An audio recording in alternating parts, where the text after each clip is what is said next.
જય શ્રી સ્વામિનારાયણ.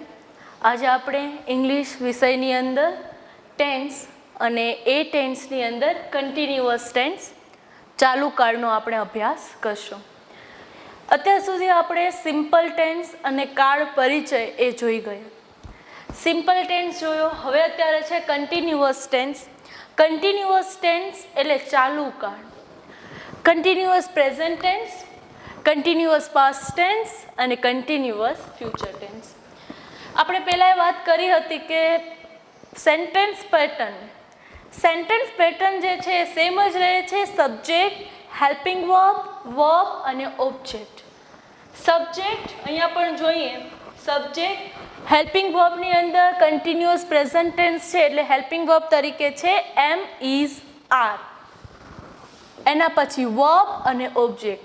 મિત્રો એ યાદ રાખજો કે કન્ટિન્યુઅસ ટેન્સ છે એ પ્રેઝન્ટ, પાસ્ટ હોય કે ફ્યુચર હોય, અફર્મેટિવ સેન્ટેન્સ, નેગેટિવ સેન્ટેન્સ કે ઇન્ટ્રોગેટિવ સેન્ટેન્સ, બધામાં જ ક્રિયાપદનું આઈએનજીનું રૂપ એટલે કે V4 જ આપણે લખવાનું રહેશે. એટલે subject, M, is, R, V4 અને ઓબ્જેક્ટ. એના પછી નેગેટિવ સેન્ટેન્સ છે એની પેટર્ન શું થશે? તો સબ્જેક્ટ, એમ, ઇઝ, આર નકારાત્મક છે, નેગેટિવ છે એટલે નોટ, V4 આઈએનજીનું રૂપ અને ઓબ્જેક્ટ. એમના પછી પ્રશ્નાર્થની અંદર હેલ્પિંગ વર્બને આપણે આગળ લખી નાખશું એટલે એમ, ઇઝ, આર, સબ્જેક્ટ, V4 અને ઓબ્જેક્ટ. સેન્ટેન્સ પેટર્ન આપણી સેમ જ રહે છે. ફરીને કહું છું, યાદ રાખજો. ખાલી આપણે હેલ્પિંગ વર્બ એ ટેન્સ પ્રમાણે ચેન્જ કરવાના રહેશે. એમના પછી continuous past tense, subject, was were, V4 અને ઓબ્જેક્ટ. પ્રેઝન્ટ ટેન્સ પ્રમાણે જ છે. અહીંયા આપણે એમ, ઇઝ, આર લખ્યું, અહીંયા હેલ્પિંગ વર્બ તરીકે ટુ બીના રૂપમાં વોઝ વર લખવાનું છે. નકારાત્મકમાં સબ્જેક્ટ, વોઝ વેર નકારાત્મક છે એટલે નોટ, V4 અને ઓબ્જેક્ટ. પ્રશ્નાર્થની અંદર વોઝ વર જે છે એ આગળ આવી જશે, સબ્જેક્ટ, V4 અને ઓબ્જેક્ટ. એના પછી ફ્યુચર ટેન્સ. ફ્યુચર ટેન્સની અંદર સબ્જેક્ટ, શેલ, વિલ. એમના પછી યાદ રાખજો આપણે શું મૂકવાનું છે? શેલ વિલ બી લખવાનું રહેશે. શેલ વિલ બી, V4 અને ઓબ્જેક્ટ.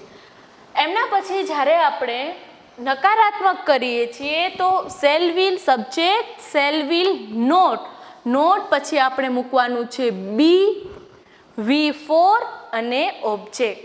અહીંયા આપણે શેલ વિલ બી સાથે લખીએ છીએ પણ અહીંયા આપણે શું કરશું? શેલ વિલ નોટ બી, એ રીતે આપણે કરવાનું રહેશે. જ્યારે પ્રશ્નાર્થની અંદર શેલ વિલ છે એ આગળ આવી જશે, પછી સબ્જેક્ટ પછી આપણે મૂકવાનું છે બી, એના પછી V4 અને ઓબ્જેક્ટ. હવે આપણે કરીએ સેન્ટેન્સની વાત. તો સેન્ટેન્સની અંદર સબ્જેક્ટ મૂક્યું છે આપણે હી. એમ, ઇઝ, આર માંથી હી સાથે આવે ઇઝ તો હી ઇઝ. V4 નું રૂપ છે going. He is going to Bhuj. He is not going to Bhuj. Am, is, are પછી આપણે મૂકી દીધું છે not. He is not going to Bhuj. Am, is, are આગળ આવ્યું, is he going to Bhuj. છેલ્લે આપણે પ્રશ્ન ચિહ્ન મૂકવું પડશે. પાસ્ટ ટેન્સની અંદર સબ્જેક્ટ આપણે હી જ મૂક્યું. હી સાથે લાગશે વોઝ તો he was going to Bhuj. He was not going to Bhuj. અને પ્રશ્નાર્થની અંદર was he going to Bhuj. હવે આપણે વાત કરીએ એવી જ ફ્યુચર ટેન્સની. તો ફ્યુચર ટેન્સની અંદર અત્યારે હું બી એ ક્યાંય લખ્યું નથી પણ કઈ રીતે કરવાનું? તો સબ્જેક્ટમાં આપણે મૂક્યું હી, શેલ વિલમાંથી આપણે મૂકીએ છીએ હી સાથે લાગીએ વિલ. હવે વિલ કન્ટિન્યુઅસ ટેન્સ છે એટલે આપણે બી જે છે એ મૂકવું પડશે. તો he will be going to Bhuj. આ રીતે સેન્ટેન્સ બનાવવાનું છે. એમના પછી સબ્જેક્ટ હી, શેલ વિલમાંથી આપણે મૂક્યું will, not, he will not be going to Bhuj. Will be જે છે અથવા તો શેલ બી છે એની વચ્ચે આપણે નોટ મૂકવાનું છે. શેલ વિલ બી નોટ આ રીતે આપણે મૂકવાનું નથી. એના પછી પ્રશ્નાર્થની અંદર will he B going to Bhuj. આ રીતે આપણે સેન્ટેન્સ બનાવશું. હવે આપણે વિગતે ચર્ચા કરીએ તો continuous present tense.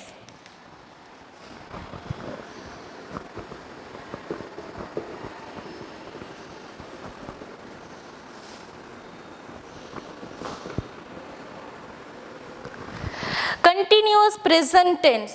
Continuous present tense એટલે એવી ક્રિયાઓ કે જે વર્તમાનમાં એટલે કે અત્યારે ક્રિયા ચાલુ છે, તો અત્યારે કોઈ ક્રિયા ચાલુ છે તે દર્શાવવા માટે આપણે કન્ટિન્યુઅસ પ્રેઝન્ટ ટેન્સનો ઉપયોગ કરીએ છીએ. અત્યારે હું તમને ભણાવી રહી છું તો મને અત્યારે એ ક્રિયા દર્શાવી છે, તો એ ક્રિયા દર્શાવવા માટે આપણે કન્ટિન્યુઅસ પ્રેઝન્ટ ટેન્સનો ઉપયોગ કરશું. એમના અફર્મેટિવ સેન્ટેન્સની વાક્ય રચના છે subject, M is R, V4 અને ઓબ્જેક્ટ. જે આપણે ઉપર લખેલી છે subject, M is R, V4 અને ઓબ્જેક્ટ. એનું સેન્ટેન્સ જોઈએ. હવે તો સૌથી પહેલાં જોઈએ કે એમ ઇઝ આર. આપણે બધામાં એમ ઇઝ આર સાથે નથી મૂકવાનું, કાં તો એમ મૂકશું, કાં ઇઝ મૂકશું અને કાં તો આર મૂકશું. તો કઈ રીતે આપણે કોની સાથે એમ મૂકીએ, કોની સાથે ઇઝ મૂકીએ અને કોની સાથે આર મૂકીએ? તો અહીંયા આઈ, વી, યુ, હી, શી, ઇટ અને ધે. આઈ સાથે આપણે મૂકશું આઈ એમ. વી સાથે મૂકશું વી આર. યુ સાથે મૂકશું યુ આર. હી સાથે હી ઇઝ. સી સાથે પણ સી ઇઝ. ઇટ ઇઝ અને ધે આર. કોઈ એક નામ હશે તો ઇઝ મૂકશું, કોઈ બે નામ હશે અથવા તો બેથી જ્યારે વધારે નામ હશે તો આપણે ત્યારે શું મૂકશું? આર મૂકશું. તો આ રીતે આપણે I am, we are, you are, he is, she is, it is અને ધે આર એ મૂકીએ છીએ. ચલો આપણે સેન્ટેન્સ જોઈએ. પહેલું સેન્ટેન્સ છે the birds are flying in the sky. The birds are flying in the sky. અત્યારે પક્ષીઓ આકાશમાં ઉડી રહ્યા છે. અહીંયા આપણે કર્યું છે ધ બર્ડ્સ. ધ બર્ડ્સ એ શું છે? સબ્જેક્ટ. આર એ હેલ્પિંગ વર્બ છે. બર્ડ્સ ઘણા બધા પક્ષીઓ છે એટલે આપણે અહીંયા આર મૂકીએ છીએ. જો ખાલી આપણે બર્ડ લખ્યું હોત તો બર્ડ ઇઝ લખત. ફ્લાઇંગ V4 નું રૂપ, ઇન ધ સ્કાય જે છે ઓબ્જેક્ટ. એના પછીનું સેન્ટેન્સ છે આઈ સાથે શું આવશે? I am going to school. I am going to school. એના પછીનું sentence a boy is crying in the class. A boy is crying in the class. ક્લાસની અંદર છોકરો રડી રહ્યો છે. We are playing games. અમે વી સાથે આવશે are. We are playing games. અમે રમત રમી રહ્યા છીએ. હવે આપણે આના નેગેટિવ સેન્ટેન્સ જોવા છે તો નેગેટિવ સેન્ટેન્સ કઈ રીતે બનાવશું તો જોઈએ.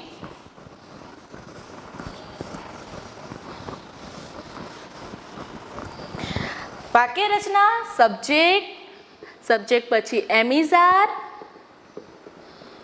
એમ ઇઝ આર નકારાત્મક વાક્ય રચના બનાવી છે એટલે આપણે એમ ઇઝ આર પછી મૂકશું નોટ. વર્બમાં V4 અને object. Subject plus am is are પછી નકારાત્મક છે એટલે નોટ, V4 અને ઓબ્જેક્ટ. હવે સેન્ટેન્સ જોઈએ. પહેલાં જ લીધું હતું આપણે birds are not flying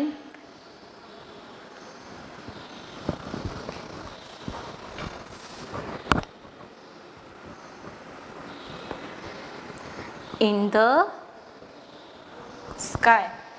Birds are not flying in the sky. આકાશમાં પક્ષીઓ ઉડી રહ્યા નથી. I સાથે આવશે એમ. I am not writing a lesson. હું અત્યારે લેસન લખી રહ્યો નથી. અહીંયા ખાસ ધ્યાન રાખજો, રાઇટનું સ્પેલિંગ છે WRITE. જ્યારે આપણે આઈએનજીનું રૂપ એડ કરીએ છીએ, જ્યારે આપણે આઈએનજી લગાડીએ છીએ, તો જ્યારે વર્બની પાછળ ઈ હોય તો ઈને આપણે કટ કરી નાખવાનો છે અને પછી આઈએનજી મૂકવાનું છે. એટલે આપણે અહીંયા રાઇટિંગ આ રીતે લખ્યું છે. એના પછીનું સેન્ટેન્સ છે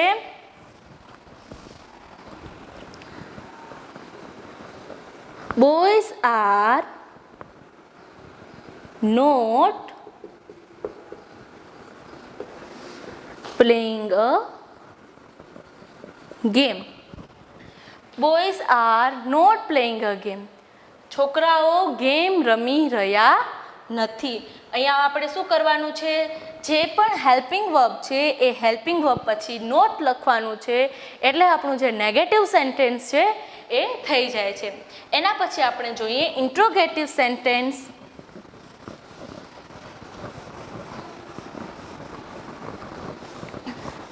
ઇન્ટ્રોગેટિવ સેન્ટેન્સની અંદર જે એમિઝાર છે એ એમિઝાર આગળ આવી જશે. એમ ઇઝ આર. એમના પછી આપણે લખવાનું છે સબ્જેક્ટ, V4 અને ઓબ્જેક્ટ. ઇન્ટ્રોગેટિવ સેન્ટેન્સની અંદર પાછળ પ્રશ્નાચિહ્ન કરવાનું ભૂલાય નહીં. હવે આપણે સેન્ટેન્સ જોઈએ. આર પહેલા જ લખવાનું. Birds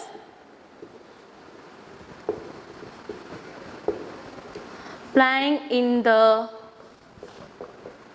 sky. Are birds flying in the sky? પક્ષીઓ આકાશમાં ઉડી રહ્યા છે. કાં તો આવશે હા, કાં તો આવશે ના. એના પછીનું am I eating in ice cream. Am I eating in ice cream?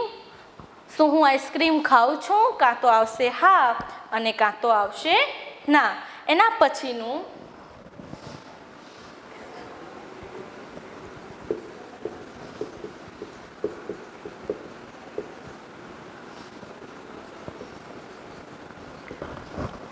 Is C cooking અ ખીર? શું તે ખીર બનાવી રહી છે? કાં તો આપણે કહેશું હા અને કાં તો કહેશું ના. તો આ જે છે એ થયા ઇન્ટ્રોગેટિવ સેન્ટેન્સ, પ્રશ્નાર્થ વાક્ય. એમના પછી આપણે જોઈએ કન્ટિન્યુઅસ પાસ્ટ ટેન્સ.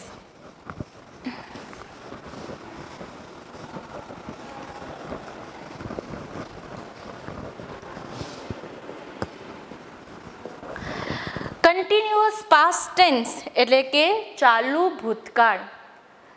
ભૂતકાળની અંદર કોઈ ક્રિયા ચાલુ હતી એ દર્શાવવા માટે આપણે ચાલુ ભૂતકાળ જે છે એમનો ઉપયોગ કરીએ છીએ. હવે એમની વાક્ય રચના છે subject plus was verb, V4 અને ઓબ્જેક્ટ. હવે વિદ્યાર્થી મિત્રો અહીંયા જે આગળ હતું એમ ઇઝ આર, એમ અહીંયા આવે છે વોઝ વેર. તો આપણે જોવું પડશે કે વોઝ કોની સાથે લાગશે અને વેર જે છે એ કોની સાથે લાગશે. તો આમ જોવા જઈએ તો જે એકવચન છે એમની સાથે આપણે લગાડશું વોઝ અને જે બહુવચન છે એમની સાથે આપણે લગાડશું વેર. આપણે આગળ જોયું હતું કે એકવચન આમાંથી શું છે અને બહુવચન શું છે. તો આઈ એટલે હું એકવચન છે તો એની સાથે આપણે લગાડશું વોઝ. વી જે છે એ બહુવચન છે અમે એટલે એની સાથે આપણે લગાડશું વેર. યુ એની સાથે પણ વેર લાગશે. એના પછી હી સી ઇટ એ ત્રણે ત્રણ એકવચન છે એટલે ત્રણે ત્રણ સાથે લાગશે વોઝ. જ્યારે દે ધે એ બહુવચન છે એટલે એમની સાથે લાગશે વેર. હવે એમના સેન્ટેન્સ આપણે જોઈએ.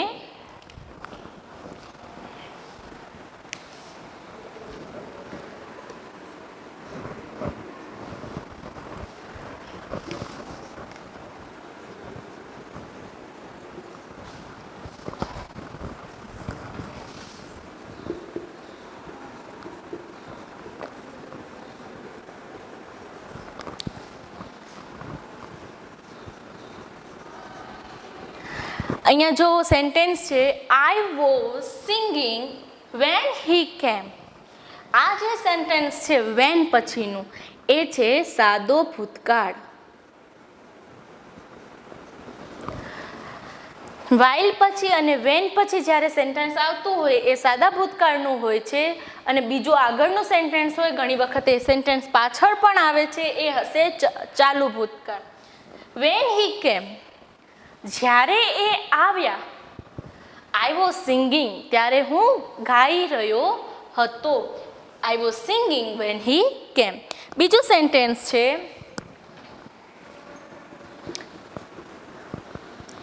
He was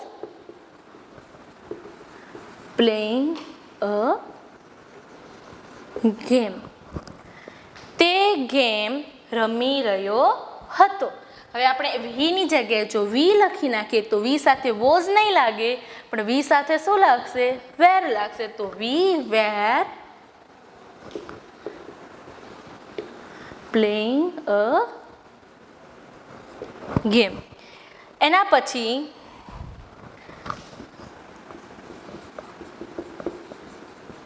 children. ચિલ્ડ્રન જે છે એ બહુવચન છે ચાઇલ્ડનું, તો ચિલ્ડ્રન સાથે લાગશે વેર. Children were playing in the park. પાર્કની અંદર બાળકો જે છે એ રમી રહ્યા હતા. હવે એમના પછી આપણે નેગેટિવ સેન્ટેન્સ જોઈએ.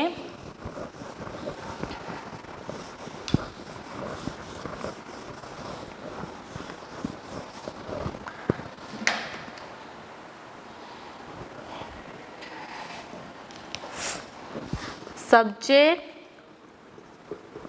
was were plus not V4 plus object. was were પછી આપણે શું લખવાનું છે? તો not.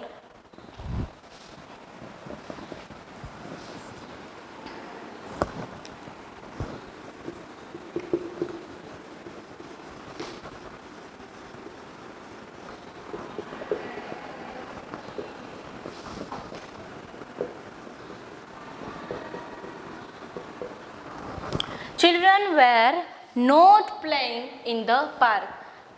બાળકો પાર્કની અંદર રમી રહ્યા નહોતા.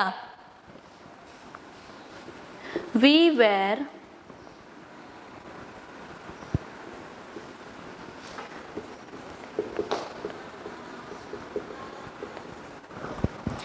not dancing. અમે ડાન્સ કરી રહ્યા નહોતા.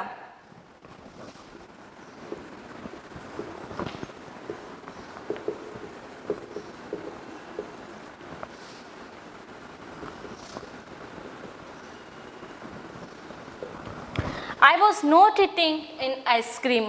હું આઈસ્ક્રીમ ખાઈ રહી નહોતી.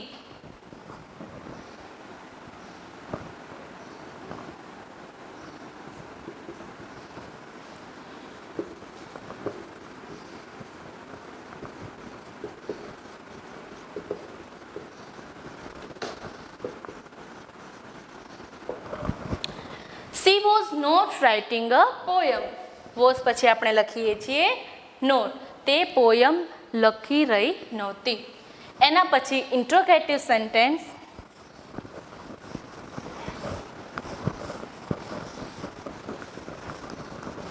ઇન્ટ્રોગેટિવ સેન્ટેન્સની અંદર વોઝ વર આપણે આગળ લખી નાખશું.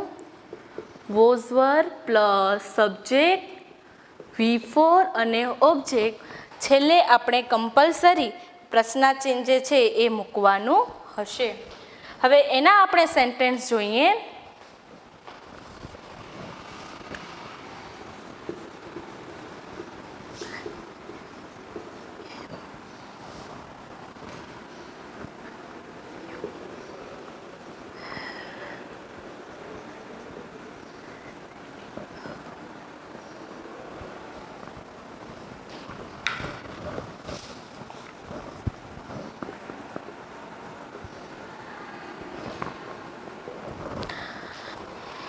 વેન આઈ કેમ વેર you reading a book.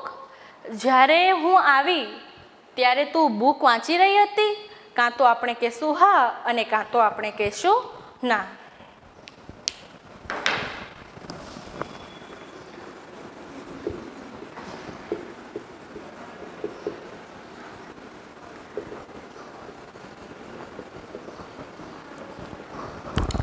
Wear V dancing at that time. શું અમે તે સમયે ડાન્સ કરી રહ્યા હતા?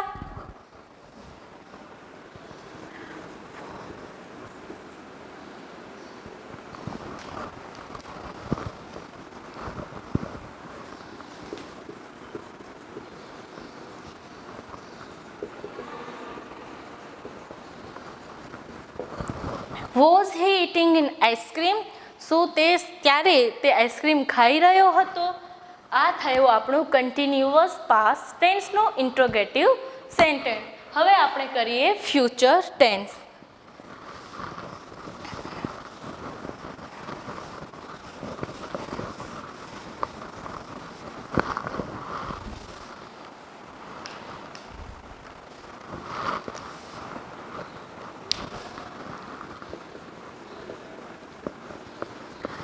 ચાલુ ભૂતકાળ. ચાલુ ભૂતકાળ એટલે કન્ટિન્યુઅસ ફ્યુચર ટેન્સ. ભવિષ્યકાળ, ચાલુ ભવિષ્યકાળ. ચાલુ ભવિષ્યકાળ એટલે ભવિષ્યમાં કોઈ ચોક્કસ સમય ક્રિયા ચાલુ હશે એવું આપણે અનુમાન કરીએ છીએ. ક્રિયા થઈ નથી એટલે આપણે ખબર નથી કે હશે જ કંઈ નહીં, પણ આપણે એવું અનુમાન કરવાનું છે કે ભવિષ્યમાં કોઈ ચોક્કસ સમય ક્રિયા ચાલુ હશે એવું જ્યારે દર્શાવવું છે ત્યારે આપણે કન્ટિન્યુઅસ ફ્યુચર ટેન્સનો ઉપયોગ કરીશું. હવે કન્ટિન્યુઅસ ફ્યુચર ટેન્સનો હેલ્પિંગ વર્બ છે shall will be. Continuous future ટેન્સમાં શેલ વિલ બી એડ કરવાનું. જ્યારે સિમ્પલ ફ્યુચર ટેન્સ છે ત્યારે ફક્ત ને ફક્ત હતું શેલ વિલ. આપણે એનું અફર્મેટિવ સેન્ટેન્સ જોઈએ. પહેલાં વાક્ય રચના તો subject plus shall will. Shall will સાથે આપણે બી લખવાનું છે. Shall will B plus V4 અને ઓબ્જેક્ટ. હવે અહીંયા છે શેલ વિલ.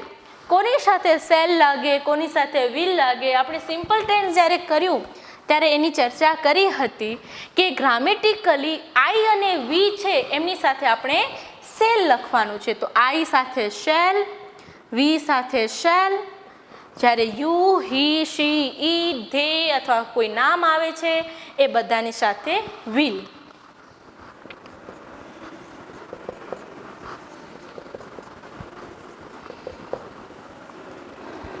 હવે આપણે એમની વાક્ય રચના જોઈએ.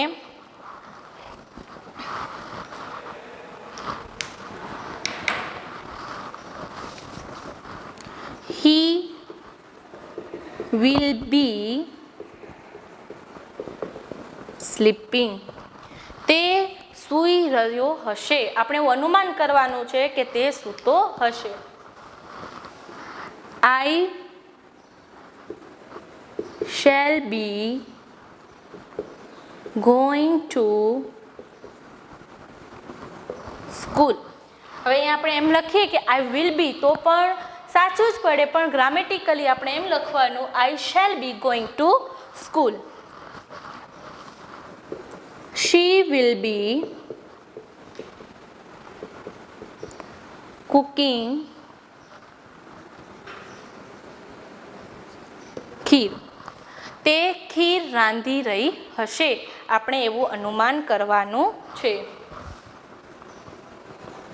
Boys will be flying kites. છોકરાઓ પતંગ ઉડાડી રહ્યા હશે. We shall be studying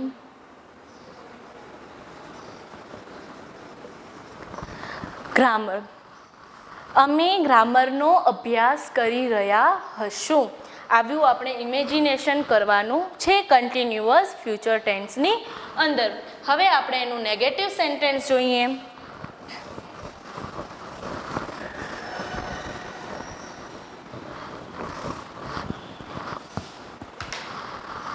તો સબ્જેક્ટ શેલ વિલ, એમના પછી shall will be helping verb છે પણ નેગેટિવ સેન્ટેન્સની અંદર નોટ મૂકવાનું, એમના પછી બી, V4 અને ઓબ્જેક્ટ. આ રીતે આપણે સેન્ટેન્સ પેટર્ન બનાવીશું. સેન્ટેન્સ છે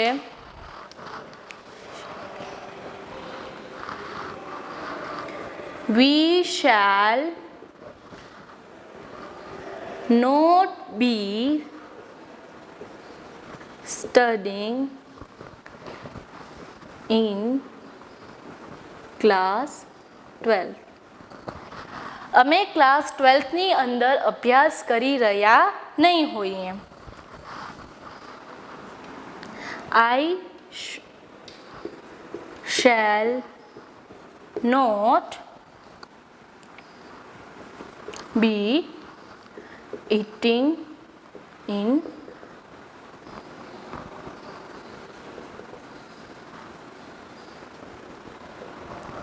I shall not be eating in ice cream. હું આઈસ્ક્રીમ ખાઈ રહી નહીં હું.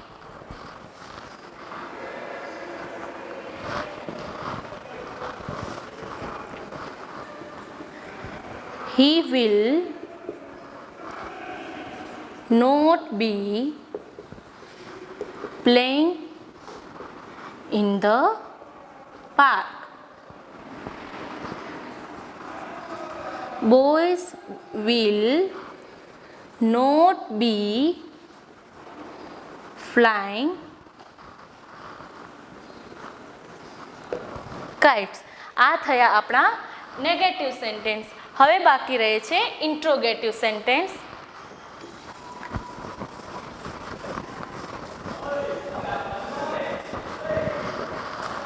ઇન્ટ્રોગેટિવ સેન્ટેન્સની અંદર શેલ વિલ જે છે એ આગળ આવી જશે.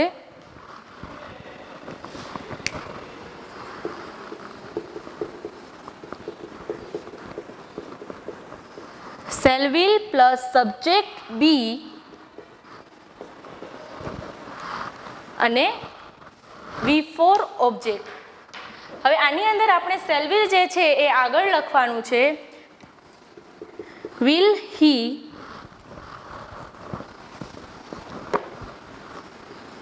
પછી આવશે be, will he be playing in the park. છેલ્લે આપણે મૂકવાનું છે પ્રશ્નાચિહ્ન. એમના પછી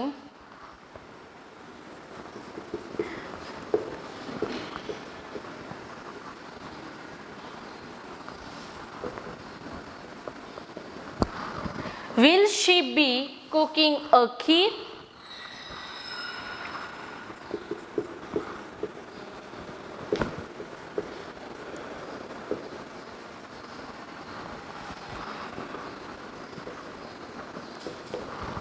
Will boys be flying a kites? આ થયા આપણા ઇન્ટ્રોગેટિવ સેન્ટેન્સ. તો આજે આપણે કન્ટિન્યુઅસ ટેન્સની અંદર પ્રેઝન્ટ, પાસ્ટ અને ફ્યુચર ટેન્સ જોયો. સિમ્પલ છે, ખાલી આપણે હેલ્પિંગ વર્બ યાદ રાખવાના. એમિઝાર, વોઝવર અને shall will be continuous tense છે એટલે દરેકમાં V4 INGનું રૂપ જ લાગશે. Thank you.